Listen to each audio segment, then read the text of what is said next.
I stood frozen on our snow-dusted driveway as my sister Tracy squealed with delight, jumping up and down beside a brand-new Tesla with a giant red bow.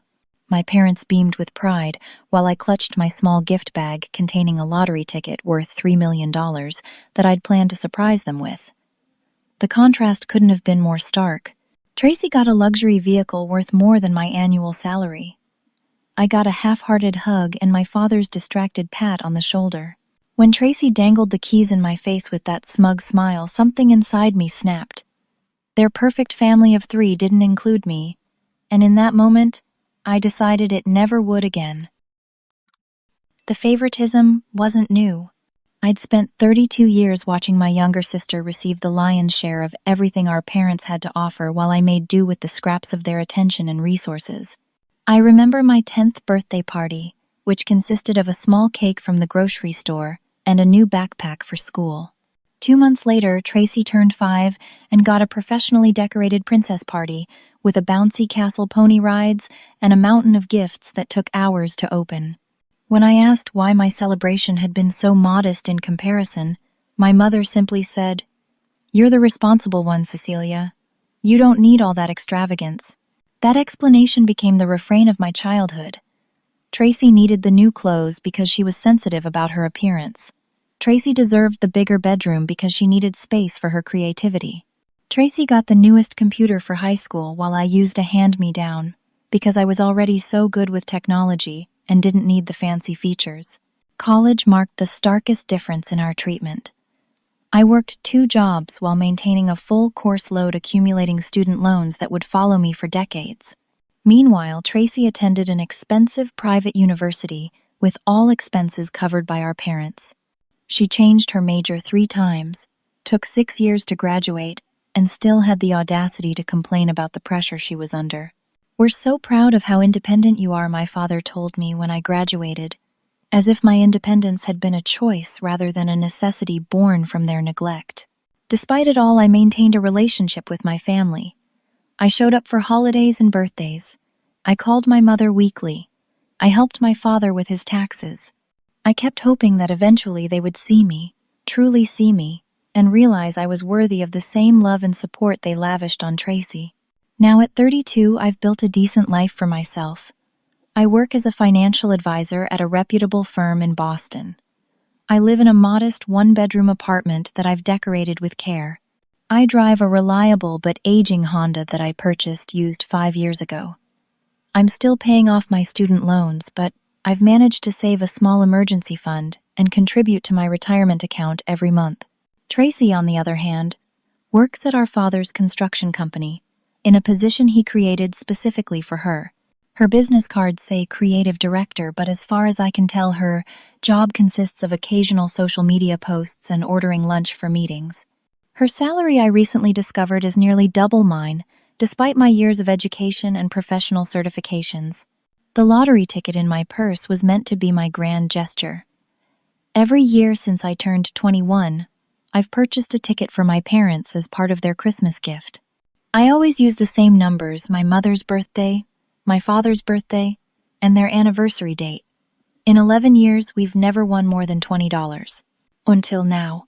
I slipped away from the Tesla celebration and locked myself in the bathroom. With trembling fingers, I pulled up the lottery results on my phone. There it was in black and white, all 6 numbers matched. $3 million. Not the biggest jackpot ever, but enough to change lives. Enough to finally earn my parents' approval and appreciation. Or was it? As I stared at the matching numbers, a strange calm settled over me. Why was I still chasing their approval? Why was I planning to hand over a fortune to people who couldn't even be bothered to get me a real Christmas present? Would money actually change how they saw me? Or would they simply take it as their due, another resource to funnel toward Tracy? I tucked the ticket back into my purse and splashed cold water on my face. Instead of immediately announcing my win, I decided to observe the rest of Christmas Day with new eyes. Before giving away $3 million, I wanted to see if my family deserved even $3 from me.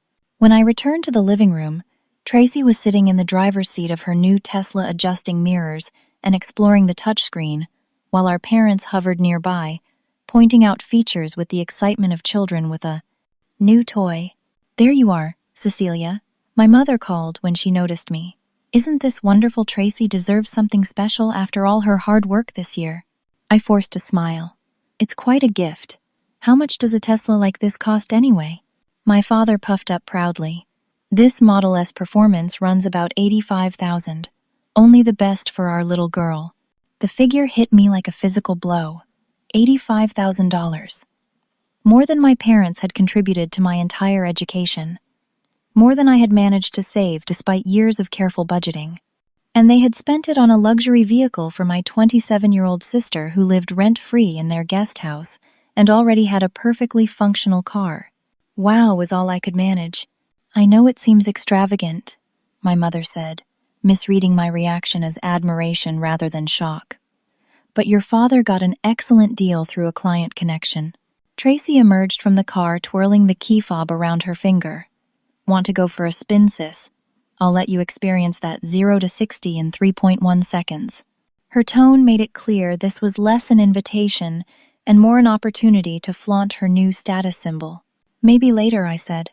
"I should help Mom with dinner preparations." Christmas dinner was a continuation of the Tracy show. My parents had prepared all her favorite foods, including the sweet potato casserole with extra marshmallows that I was allergic to. I stuck to the turkey and plain vegetables, picking at my food, while Tracy dominated the conversation.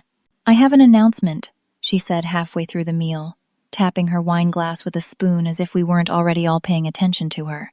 "Dad offered me the position of Vice President of Client Relations starting January 1st. My father beamed. "Tracy has really shown a talent for connecting with our high-end clients. This promotion is well-deserved." I nearly choked on my water. Tracy had no background in construction business or client relations. Her degree was in communications with a focus on social media marketing, and even that had been earned with mediocre grades. The position was clearly another invention designed specifically for her. "Congratulations," I managed. Then, hoping to share some positive news of my own, I added, "I actually had a professional win recently, too. I secured the Hartman account, which is the largest client our firm has ever had. My commission from that alone will be substantial." "That's nice, dear," my mother said, without enthusiasm. Before I could elaborate, she turned back to Tracy. "We should plan a proper celebration for your promotion. Perhaps a dinner at the Capitol Grill." "I was thinking more like a weekend in New York," Tracy replied. "Shopping Broadway, show the works." My father nodded as if this was a perfectly reasonable request. "You deserve it, Princess." "And what about you, Cecilia?" my mother asked suddenly, remembering I existed. "Any men in your life yet? You know, if you found a good husband, you wouldn't have to work so hard at that job of yours." The implication that my career success was somehow a consolation prize for being single stung worse than the outright favoritism toward Tracy. "I'm actually very fulfilled by my work," I replied, trying to keep the edge out of my voice, "and I'm not looking for someone to support me financially." "Of course not," my mother said with a patronizing smile. "But companionship is important. You're not getting any younger, you know."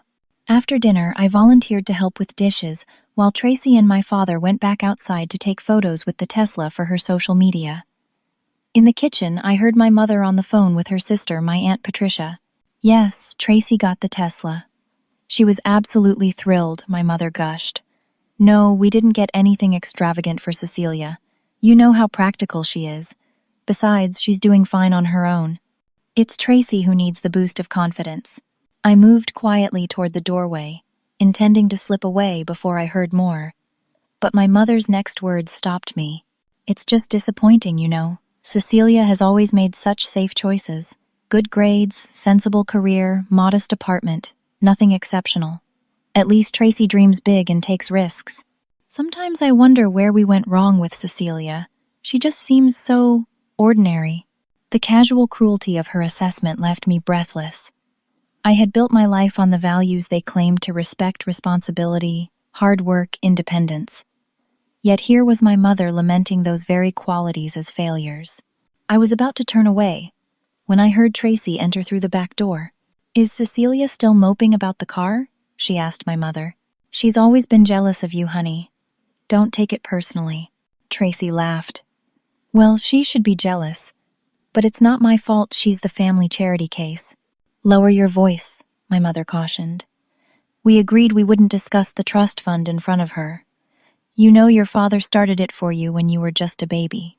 Trust fund? This was the first I'd heard of any trust fund. Well, it's paid off, hasn't it? Tracy continued. My education, my condo, down payment, and now this amazing car. Meanwhile, Cecilia thinks you guys couldn't afford to help her with college. It's almost funny, my mother sighed. We've always had different plans for you two. Cecilia was always going to be fine on her own. You needed the extra support to thrive. I backed away from the doorway, my hands shaking. All those years of working multiple jobs, taking on crushing student debt, believing my parents when they said they simply couldn't afford to help me. It had all been a lie. They could have helped. They just chose not to. The lottery ticket in my purse suddenly felt heavier, more significant. It wasn't just about money anymore. It was about justice. I considered leaving immediately, grabbing my coat and purse and walking out the door without another word. But some stubborn part of me wanted to see this charade through to the end. I wanted to understand the full extent of their favoritism before I made any decisions. So I returned to the living room and took my seat by the Christmas tree, scrolling through my phone while waiting for the gift exchange to begin. My mind raced through memories, recontextualizing them with my new knowledge of Tracy's trust fund. There was my college graduation, which my parents had missed because Tracy had a dance recital the same weekend. We're so sorry, honey, but you know how important this is to her. We'll make it up to you, they'd promised.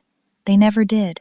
There was the time I had an emergency appendectomy at 25 and had to put the $3,000 hospital bill on my credit card because my insurance had a high deductible.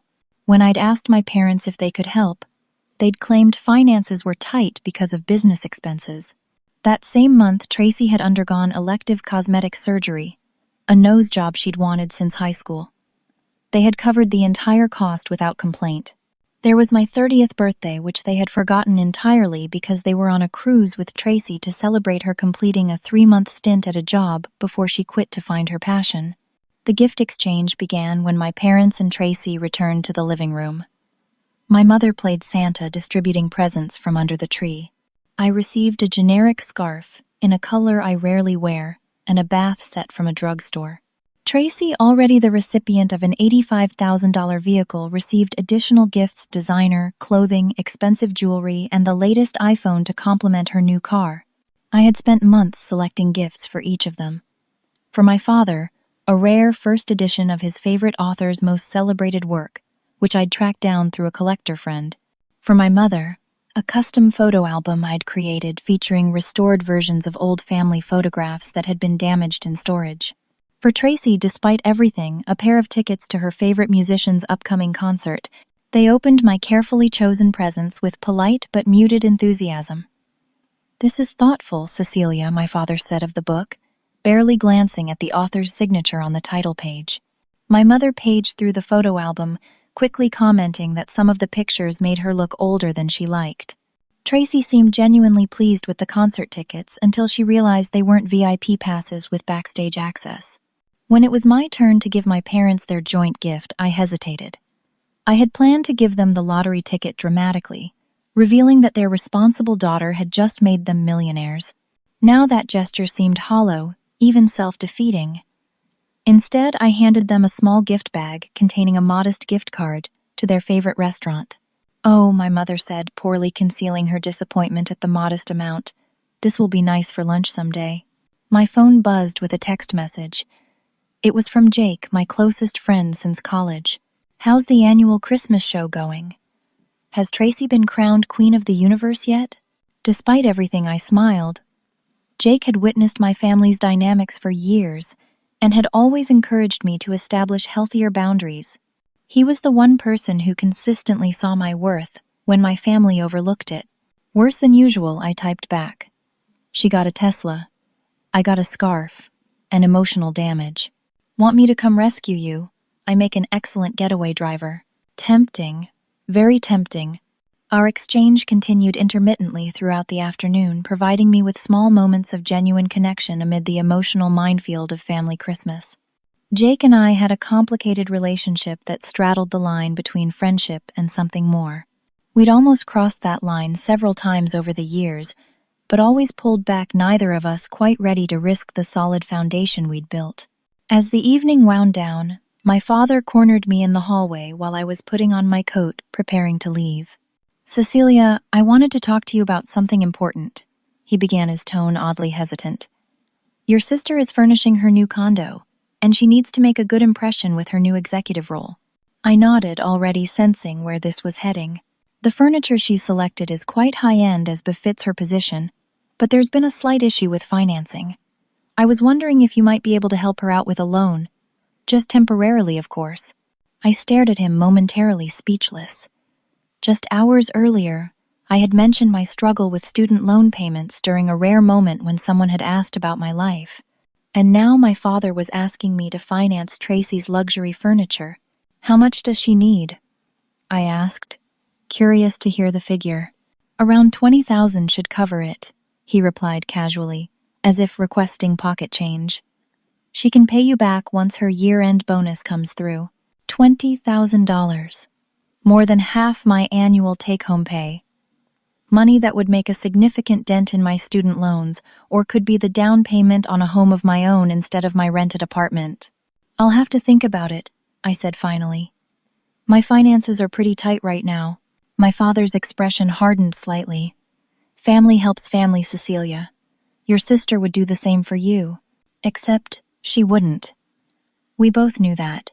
"I'll let you know," I said, zipping up my coat with finality. As I drove home through the quiet, snow-covered streets, the lottery ticket sat on the passenger seat beside me. $3 million. Life-changing money that I had been prepared to give away just hours earlier. My decision crystallized with each passing mile. The ticket was mine. The money would be mine. And for once in my life, I would put myself first, creating the security and opportunities my family had never provided. Their perfect family of 3 could stay perfect without me. The week between Christmas and New Year's passed in a blur of research and reflection. I avoided my family's calls, responding only with brief texts claiming I was busy with work. In reality, I was consulting with a financial advisor about my lottery winnings, which I had not yet claimed. "You have options for maintaining anonymity in most states," explained Miss Winters, a lottery specialist at a prestigious financial firm downtown. "Depending on where you purchase the ticket, you might be able to claim through a trust or LLC, keeping your name out of public records." Fortunately, I had purchased the ticket in a state that allowed anonymous claims. Miss Winters helped me establish a blind trust through which I could collect the winnings without my name being published. I opted for the lump sum payment rather than the annuity, which would give me approximately $1.7 million after taxes. "What will you do with your windfall?" Miss Winters asked as we finalized the paperwork. "Start fresh," I replied. "Pay off debts, invest wisely, and build the life I want, rather than the one I've been surviving in." On New Year's Eve, I attended a party at Jake's apartment. He had decorated with silver and gold streamers, set out an impressive spread of appetizers, and curated a playlist that perfectly balanced nostalgic hits with current favorites. About 20 people mingled in the open-concept living space, but Jake immediately gravitated to my side when I arrived. "Survived Christmas with the favorites intact?" he asked, handing me a glass of champagne. "Barely." I took a long sip. "I learned some interesting family secrets this year." "Do tell," he said, leading me to a quieter corner of the room. I shared the highlights: Tracy's trust fund, the Tesla, the furniture loan request. I left out the lottery ticket, not quite ready to share that development even with Jake. "I always knew they played favorites, but this is next level," Jake said, shaking his head. "What are you going to do about the loan?" "Say no. For once in my life, I'm going to prioritize my needs over Tracy's wants." Jake clinked his glass against mine. "I'll drink to that. It's about time you started building a life that makes you happy, instead of one that seeks their approval."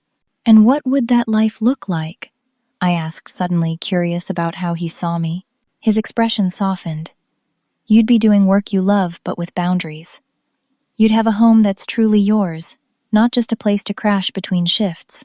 You'd travel. You'd pursue your photography again."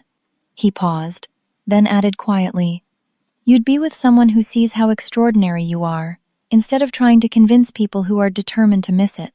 The intensity in his eyes made my breath catch. For a moment, I could see that life clearly, and Jake was in it not just as my friend, but as something more. My phone buzzed, insistently breaking the moment. Tracy's name flashed on the screen. I declined the call, but it immediately rang again. And again. Finally, I excused myself and stepped into Jake's bedroom to answer. "What is it, Tracy?" "I'm at a party. Dad said you haven't committed to the furniture loan yet," she said without preamble. "I need to know by tomorrow because there's a New Year's sale ending." "I can't do it," I said firmly. "I have my own financial obligations." "Are you serious right now?" "It's just a loan. I'll pay you back. Like you paid back the $3,000 you borrowed for your trip to Cabo last year, or the $2,000 for your credit card bill the year before." "That's different," she sputtered. "I'm family. We help each other." "When have you ever helped me, Tracy?" The silence that followed was answer enough. "I have to go," I said. "Happy New Year." I ended the call, but my phone immediately lit up with text messages. Not just from Tracy, but from my parents as well. From Tracy, "You've always been jealous of me. Grow up and stop being so selfish." From Mom, "Your sister is very upset. What did you say to her? She needs your support right now." From Dad, "Disappointed in your attitude. Family comes first. Call me tomorrow to discuss the loan." Their coordinated guilt trip might have worked in the past, but something had shifted within me. The constant expectation that I would sacrifice for Tracy while receiving nothing in return had reached its breaking point. As I stood there staring at my phone, it buzzed one more time. This message was from Garrett Davis, a family friend who worked at my father's company. "Hey Cecilia," awkward question. "Did your dad approach you about company finances? Payroll was late this month and there are rumors. Just concerned because my family depends on this job." I felt a cold shock of realization. My father's business was in trouble. The extravagant Christmas gifts, Tracy's promotion, their relentless pressure for me to provide a loan, it all pointed to a desperate attempt to maintain appearances while their financial reality crumbled. I typed back, "No specific discussions about company finances. Is everything okay there?" Garrett's response came quickly. "Probably nothing. Forget I mentioned it. Happy New Year." His evasiveness only confirmed my suspicions. I returned to the party, but my mind was racing. The Tesla must have been purchased on credit. Tracy's executive position was likely an attempt to project family stability to investors or creditors. My parents had been living beyond their means for years while maintaining Tracy's illusion of success. As the countdown to midnight began, Jake found me again, concern evident in his expression. "Everything okay? You look like you've seen a ghost." "Just family drama," I said. "Nothing new." He didn't press, instead taking my hand as everyone counted down the final seconds of the year. 10, 9, 8. Jake leaned closer. "Whatever happens next year, I'm in your corner. Always have been." 7, 6, 5. "I think I'm finally ready to make some big changes," I told him. 4, 3, 2. "It's about time," he whispered. "One Happy New Year." As cheers erupted around us, Jake hesitated for just a moment before leaning in to kiss me. Unlike the friendly pecks we'd exchanged on previous New Year's, this was something different, tentative at first, then deepening, with years of unspoken feelings. When we separated, both slightly breathless, he rested his forehead against mine. That, he said, was long overdue. I nodded, a smile spreading across my face despite the family chaos swirling in the background. Very long overdue. In that moment, as fireworks lit up the sky outside the window, I made my decision. I would claim my lottery winnings anonymously. I would use the money to build a new life completely independent from my family's dysfunction. I would explore this new chapter with Jake, and I would never again allow myself to be the afterthought in my own life story. The perfect family of 3 my parents had cultivated could remain perfect without my contribution. I was stepping into a future of my own design. 2 months passed in a whirlwind of change. I claimed my lottery winnings through the blind trust, following Miss Winter's expert guidance to maintain my privacy. After taxes, I received just over $1.7 million.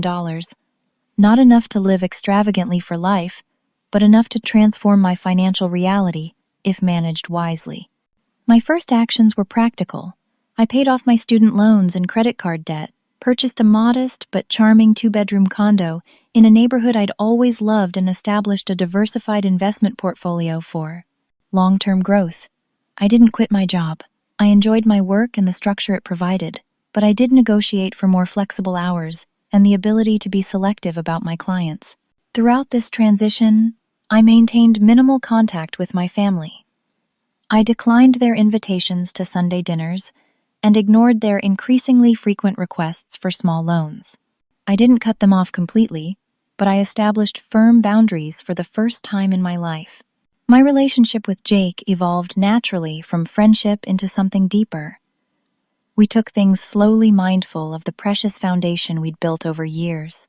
I hadn't told him about the lottery winnings yet, not out of distrust, but because I wanted to be certain our relationship was developing, independent of my changed financial circumstances. By early March, the tone of my family's communications shifted from entitled demands to something approaching desperation. Tracy's texts became less accusatory and more pleading. My mother called daily, leaving voicemails filled with thinly veiled anxiety.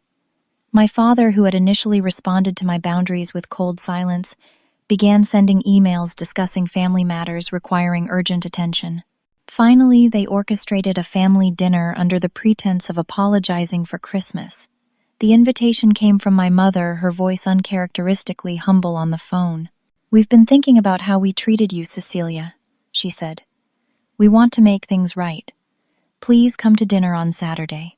Against my better judgment, but armed with newfound financial security and emotional boundaries, I agreed.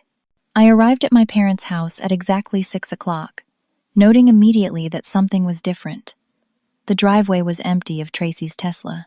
The exterior lights that usually illuminated the landscaping remained dark.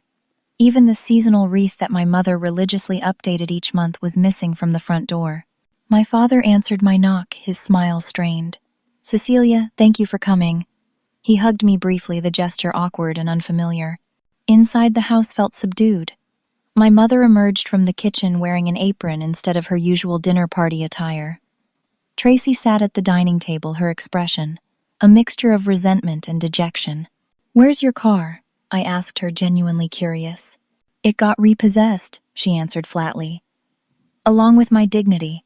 My mother hurried to serve dinner, a simple pasta dish, rather than the elaborate meals she typically prepared for family gatherings. My father poured wine into mismatched glasses, his hands trembling slightly. The facade of normalcy lasted through the first course. We exchanged stilted pleasantries about the weather and current events, carefully avoiding any topics of substance. But, as my mother cleared the salad plates, my father cleared his throat and addressed the elephant in the room. "Cecilia, we asked you here tonight because our family is facing some challenges," he began, his voice uncharacteristically humble. "The economy has been tough on the construction industry, and the company has hit a rough patch." "A rough patch," Tracy interjected with a bitter laugh. "Dad, the business is weeks away from bankruptcy. Let's be honest for once." My father shot her an irritated glance before continuing. "We've had to make some difficult decisions. The Tesla has been repossessed, as Tracy mentioned. We've also remortgaged the house to cover operating expenses for the company. And my promotion was fake," Tracy added. "The executive position doesn't actually exist. It was just for show to impress potential investors." My mother returned from the kitchen, her eyes glistening with unshed tears. "We've always been so proud of how responsible you are, Cecilia. You've built such a stable life for yourself."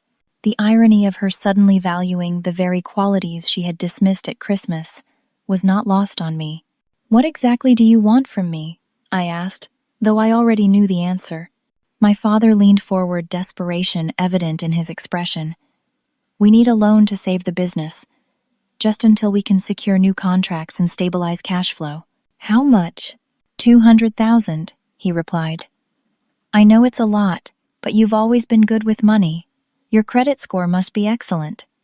Maybe you could take out a home equity loan or—" "I rent an apartment," I interrupted. I don't have equity to borrow against. This basic fact about my life, one they should have known if they'd paid any attention, seemed to surprise them. Well, perhaps a personal loan then, my mother suggested. Your job at that financial firm must give you connections. Why me? I asked. Why not use Tracy's trust fund, the one you've been maintaining since she was a baby? A heavy silence fell over the table. My parents exchanged alarmed glances while Tracy suddenly became very interested in her wineglass. You know about that? My father finally asked. I overheard you discussing it at Christmas. Along with your disappointment in my ordinary life choices and Tracy's assessment of me as the family charity case. My mother had the grace to look ashamed. We never meant for you to hear that. Clearly. But it doesn't make it any less true, does it? You've always favored Tracy. You funded her education while I worked multiple jobs and took on debt. You bought her a luxury car while giving me a scarf for Christmas. You created fake executive positions for her while dismissing my actual professional achievements. We had different approaches to parenting. Each of you my father defended weakly. You were always so independent and capable. Tracy needed more support. Support is one thing. Blatant favoritism is another. Tracy stood up abruptly. This isn't fair. You're making it sound like everything was handed to me. I worked hard too, for what I challenged. Your degree that Mom and Dad paid for. Your executive position that Dad invented. Your condo that they helped finance. At least I stayed connected to this family, she shot back. You've always held yourself apart, judging us thinking you're better because you do everything the hard way. I did things the hard way, because that was my only option. You had choices I never had. My father slammed his hand on the table. Enough. This isn't productive. Cecilia, we're asking for your help, because we need it. Yes, we've made mistakes. Yes, we've treated you and Tracy differently, but we're still family, and family helps family in times of need. I took a deep breath, calming my racing heart. You know, Dad, I've been thinking about that phrase a lot lately. Family helps family. When has this family ever helped me when I was in need? The silence that followed was damning. I have something to show you, I said, reaching into my bag and removing a folder I'd brought specifically for this confrontation. Inside was documentation. My financial advisor had helped me obtain records of my diverted college fund. I placed the papers on the table. Did you know that when you apply for financial aid for college, they investigate family finances quite thoroughly? The FAFSA people found something interesting in your financial history. You actually did start a college fund for me when I was born, equal to Tracy's trust. But when I was 16, you emptied it completely and transferred the money to her trust fund instead. My mother gasped. How did you get this information? That's your concern. Not that you stole my education fund. My father flushed red. We didn't steal anything. We reallocated family resources based on changing needs. Tracy showed special promise in what, Dad? What special promise justified taking my future security and giving it to her? Tracy stared at the documents, her expression shifting from defiance to shock. I didn't know, she said quietly. They told me my trust fund came from Grandpa's inheritance. Grandpa left equal amounts to both of us, I informed her. Your portion went into your trust. Mine was given directly to Mom and Dad to manage for me. They spent it on your trust instead. The perfect family of 3 was crumbling before my eyes. Tracy looked betrayed. My father looked cornered.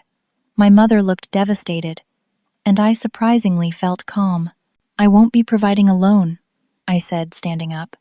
I think it's time this family learned to live within their actual means rather than the facade they've created. Tracy should find a job based on her actual qualifications. Dad should restructure his business honestly. And Mom should accept that appearances aren't more important than integrity. I gathered my belongings and walked to the door. Before leaving, I turned back to them. I don't want to cut ties completely. You're still my family. But our relationship needs to change fundamentally before it can heal. With that, I walked out, closing the door firmly behind me on their stunned silence. The weeks following the confrontation dinner were predictably chaotic. Tracy bombarded me with text messages that swung wildly between rage and remorse, blaming me for exposing family secrets one day and pleading for reconciliation the next. My father maintained a stony silence, his pride evidently wounded by my refusal to bail out his failing business. My mother attempted emotional manipulation, claiming the stress of our conflict had triggered her migraines and elevated blood pressure. I maintained my boundaries firmly, but compassionately responding to messages with calm clarity rather than emotional reactivity. When my mother claimed illness, I sent flowers and a get-well card rather than the financial assistance she was angling for. When Tracy's anger peaked, I simply didn't engage, waiting for her emotional storm to pass before responding. Meanwhile, my own life flourished in unexpected ways. My relationship with Jake deepened as we navigated the transition from friendship to romance. He supported me through the family chaos, without trying to fix it for me, respecting my ability to handle difficult situations while offering unwavering emotional support. "I've watched you shrink yourself for years to fit into their narrative," he told me one evening as we walked along the harbor. "Seeing you stand in your full power now is actually pretty sexy." I laughed and nudged his shoulder playfully. "So it took financial independence and family drama for you to finally make a move after all these years." "I've wanted to make a move since junior year of college," he admitted, "but you were always so focused on proving yourself to them. I didn't want to be another person making demands on you." His consideration touched me deeply. Unlike my family, Jake saw me clearly and valued what he saw. With part of my lottery winnings, I started my own financial advisory firm specializing in helping first-generation college graduates navigate student debt and build wealth from scratch. I leased a small office space downtown, hired a part-time assistant, and began building a client base of young professionals who, like me, had lacked financial guidance in their formative years. The work was immediately fulfilling in ways my corporate job had never been. Each client who left my office with a clear plan and renewed hope reinforced my belief that financial literacy was a form of empowerment, one I had achieved despite my parents' neglect rather than because of their support. One rainy April evening, I returned home to find Tracy sitting on the floor outside my condo door, her makeup streaked from crying and a small suitcase beside her. "I got evicted," she said simply when I approached. "I have nowhere else to go." I unlocked my door and gestured for her to come inside, my mind racing. This was exactly the type of situation my parents would have expected me to fix without question in the past. The old Cecilia would have immediately offered her my bedroom, taken the couch indefinitely, and probably covered her outstanding bills without complaint. But I wasn't that person anymore. "You can stay temporarily," I told her as I made tea in the kitchen, "but we need to establish some ground rules." Tracy sat at my breakfast bar looking both grateful and uncomfortable. "What kind of rules?" "You need to find legitimate work, something based on your actual qualifications, not Dad's connections. You pay a fair share of utilities and groceries once you're earning. And you need to start addressing your sense of entitlement in therapy." She flinched at the last requirement. "I'm not entitled, I just had different opportunities than you." "Opportunities you took for granted while criticizing me for having to work harder for less," I pointed out. "That mindset needs to change if we're going to have any kind of healthy relationship moving forward." Tracy stared into her tea, silent for a long moment. "Everything's falling apart," she finally said. "Dad's business is going under. The house is in pre-foreclosure. Mom's acting like it's the end of the world because she might have to shop at Target instead of Nordstrom." She looked up at me with genuine confusion. "How did you survive like this for so long, being normal?" The question revealed so much about the parallel realities we'd inhabited our entire lives. What Tracy saw as a tragic fall from grace was simply the baseline existence most people navigated every day. "You adapt," I told her. "You learn to value what you earn for yourself. You find satisfaction in building something from nothing." She nodded slowly, looking around my modestly furnished but comfortable home. "Your place is nice. It feels real somehow." "Because it is real. Everything here I chose and paid for myself." We stayed up late talking that night. Really talking, perhaps, for the first time in our adult lives. Tracy revealed her deep-seated insecurities beneath the entitled exterior fears that without our parents' financial support, she had no real value or identity. I shared my struggles with always feeling secondary in our family dynamic, despite working twice as hard for half the recognition. For 3 weeks, our fragile new sister relationship progressed with cautious optimism. Tracy found a job at a local marketing firm, entry level, rather than executive, but legitimate work based on her actual skills. She contributed to household expenses as promised, and even attended 2 therapy sessions, though she complained about the cost. Then one afternoon I returned home early from a client meeting to find Tracy in my home office rifling through my financial documents. She froze when she saw me, a folder of paperwork in her hands. Paperwork related to my lottery trust. "What are you doing?" I asked, my voice deadly calm, despite the anger rising in my chest. "I was looking for a pen," she claimed weakly, but the open drawer of my filing cabinet belied her excuse. I crossed the room and took the folder from her hands. "These are private financial documents." Tracy's expression shifted from embarrassment to accusation. "You won the lottery. That's why you have all this new money. The condo, the business, everything. That's not your concern." "Not my concern. Do you know what our family is going through right now? Dad might lose his business. Mom's had to cancel her country club membership. I'm working in a cubicle for $15 an hour. And all this time you've been secretly rich." "I made a personal financial decision," I said firmly. "One that doesn't involve you." "But it should involve us. We're family. How much did you win?" I refused to engage with her demands. "I think you should leave." "You can't be serious. Where am I supposed to go?" "That's not my problem anymore. You've violated my trust and my privacy. I offered you temporary accommodation with clear boundaries, and you've broken them. I'm calling Mom and Dad," she threatened, pulling out her phone. "Go ahead," I replied, unmoved. She did, putting the call on speaker, with a triumphant expression. When our father answered, Tracy immediately launched into her revelation. "Dad, you won't believe this. Cecilia won the lottery. That's why she has all this new money and refused to help us. She's been holding out on the family." There was a moment of stunned silence before my father's voice came through, suddenly energized with interest. "Is this true, Cecilia? You won the lottery. When? How much?" The naked greed in his tone confirmed every instinct that had led me to keep my winnings private. "Whether I won $10 or 10 million is irrelevant," I replied calmly. "My financial situation is my business, not a family resource to be tapped at will." "This is unbelievable," my mother's voice interjected. She must have been listening on another extension. "After everything we've done for you, this is how you repay us, by hoarding money while your family struggles." The absurdity of her claim almost made me laugh. "What exactly have you done for me that would justify any repayment?" "We raised you," she sputtered. "To be independent and self-sufficient," I countered. "Congratulations, it worked. Now please respect my independence by accepting that my money belongs to me alone." "We're coming over," my father declared. "We need to discuss this as a family." "No, you're not," I stated firmly. "Tracy is leaving today, and none of you are welcome here until you can respect my boundaries." I ended the call over their protests and turned to Tracy. "You have 1 hour to pack your things." "You can't do this," she said, her voice trembling between anger and fear. "Where will I go? You managed to survive 27 years with every advantage. I'm sure you'll figure it out." As she packed, my phone buzzed repeatedly with messages and calls from my parents. The final message from my father was the most revealing. "This is grounds for legal action. That lottery ticket was purchased with money we gave you. As your parents, we have a claim to those winnings. Our lawyer will be contacting you."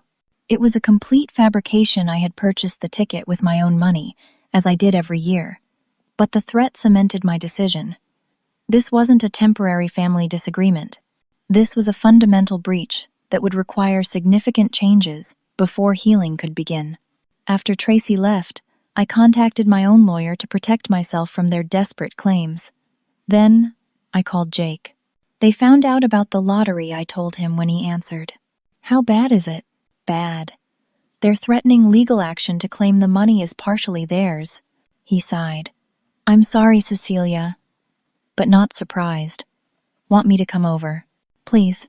As I waited for Jake, I stood at my living room window watching the spring rain fall on the city below. The lottery ticket that had originally been intended as a gift for my parents had instead become the catalyst for my liberation from their dysfunctional family system. Though not in the way I had expected, it had finally forced us all to confront the truth we had danced around for decades. Their perfect family of 3 had never been perfect, and now it would have to either transform or continue without me. There's absolutely no legal merit to their claim, my attorney Meredith Sloan assured me 2 days after my family's threats. The lottery ticket was purchased with your own funds, your name is on the receipt, and you claimed the prize legally through the blind trust we established. Their assertion that they provided the money for the ticket is easily disproven with your bank records. Relief washed over me as she outlined the strength of my position. So, I don't need to worry about a lawsuit. They can file one, but it would be dismissed quickly. More likely this is an intimidation tactic, to pressure you into settling with them outside of court. I have no intention of doing that, I told her firmly. Good. Stand your ground. I'll draft a cease and desist letter regarding their threats which should put an end to this nonsense. With the legal concerns addressed, I focused on rebuilding my life without the constant drain of my family's expectations and demands. Spring bloomed into summer, bringing with it a sense of renewal and possibility. My financial advisory firm grew steadily, as word-of-mouth referrals brought new clients seeking straightforward guidance without judgment. I hired a second advisor to help manage the increasing workload, choosing a young woman who, like me, had put herself through college without family support. Jake and I continued to deepen our relationship, taking a weekend trip to Cape Cod in July, where we rented bikes, ate fresh seafood at waterfront restaurants, and stayed up late talking on the porch of a charming bed and breakfast. On our final evening watching the sunset over the water, he turned to me with uncharacteristic nervousness. I've been thinking, he began then, paused to clear his throat. We've known each other for 12 years now? 12 years, 4 months, and approximately 17 days, I confirmed with a smile. But who's counting? He laughed, relaxing slightly. The thing is, I've been in love with you for most of that time. I just never thought I had a chance until recently. My heart raced at his confession. Why not? You were always looking backward, trying to earn your family's approval. I wanted you to look forward instead, to see what was right in front of you. He reached into his pocket and pulled out a small velvet box. Someone who thinks you're extraordinary, exactly as you are.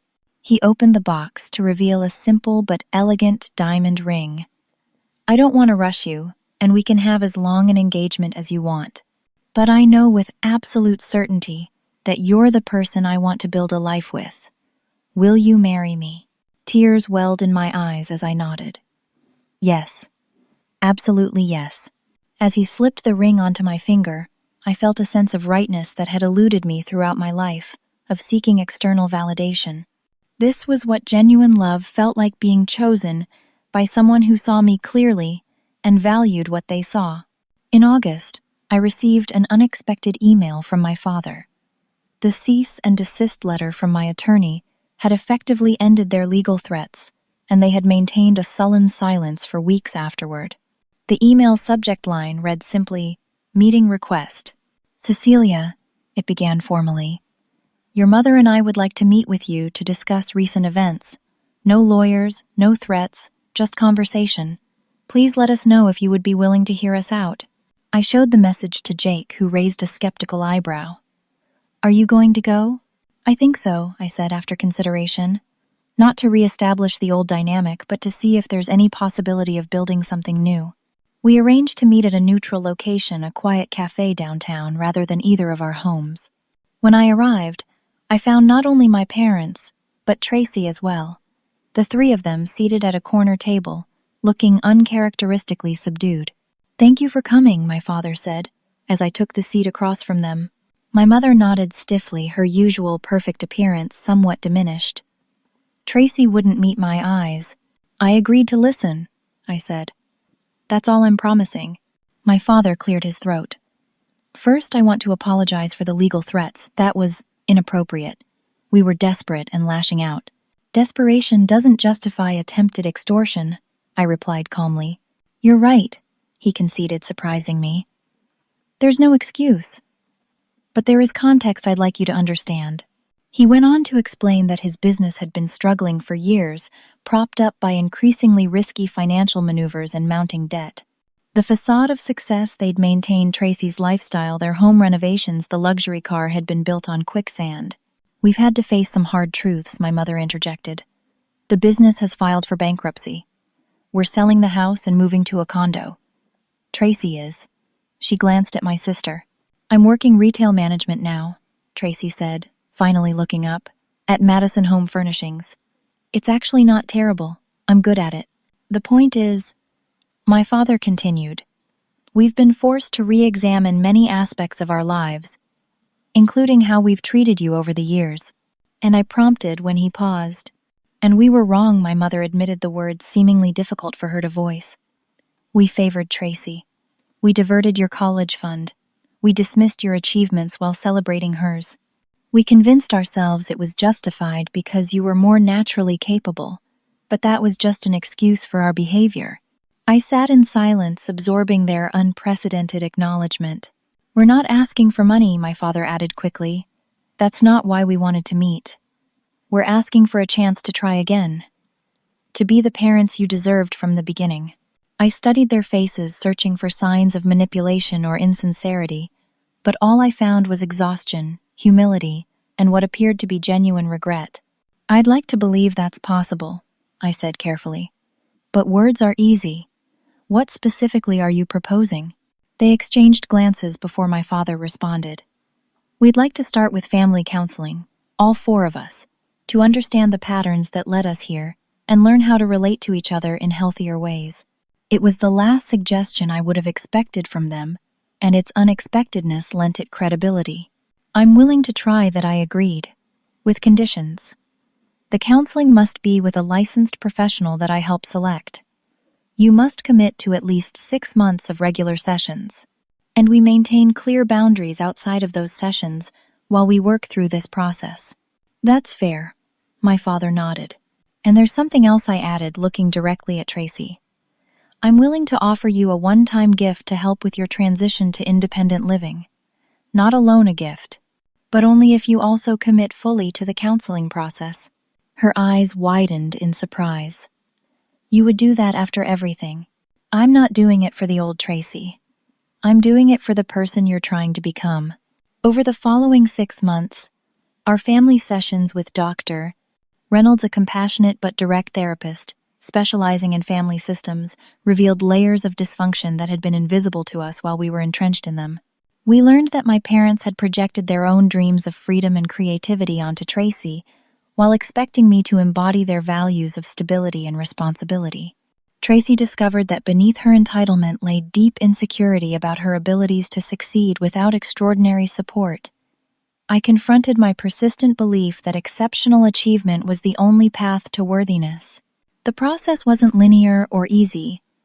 There were sessions where voices raised in defensiveness, where old patterns reasserted themselves, where it seemed easier to walk away than continue the difficult work of reconstruction. But gradually, almost imperceptibly, change began to take root.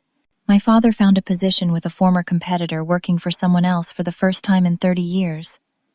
The humility required for this transition transformed him in subtle but significant ways. My mother took a part-time job at a local library, discovering a genuine love for connecting people with books that had nothing to do with status or appearance. Tracy thrived in her retail management role, her natural charisma and social skills translating well to team leadership. She paid me back the gift money I had given her, insisting it be a loan after all, and the regular payments were less about the money than her commitment to her own accountability. In my personal life, Jake and I set a wedding date for the following spring, deciding on a small ceremony with close friends rather than a large family affair. I used a portion of my lottery winnings to establish a scholarship fund for students without family financial support, naming it after my maternal grandmother, who had always shown me unconditional love during her lifetime. When Christmas arrived again 1 year after the Tesla revelation that had catalyzed so much change, we gathered at my condo for a modest celebration. The gifts were thoughtful rather than extravagant, the conversation genuine rather than performative. As we sat around my dining table enjoying dessert, I shared my engagement news with my family. To my surprise, their reactions seemed authentically happy for me, rather than calculated or envious. Jake has always looked at you like you hung the moon, Tracy remarked. Even back in college when you were both pretending to be just friends. My mother reached across the table to squeeze my hand. He sees how special you are. That's all I've ever wanted for you. Someone who truly sees you.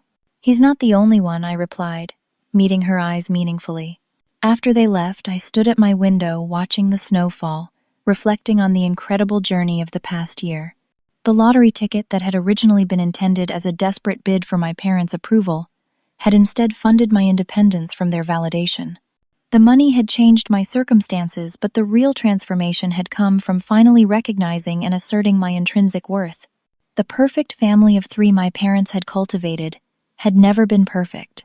But the imperfect family of 4 we were slowly becoming held the possibility of something more valuable than perfection, authenticity, accountability, and genuine connection.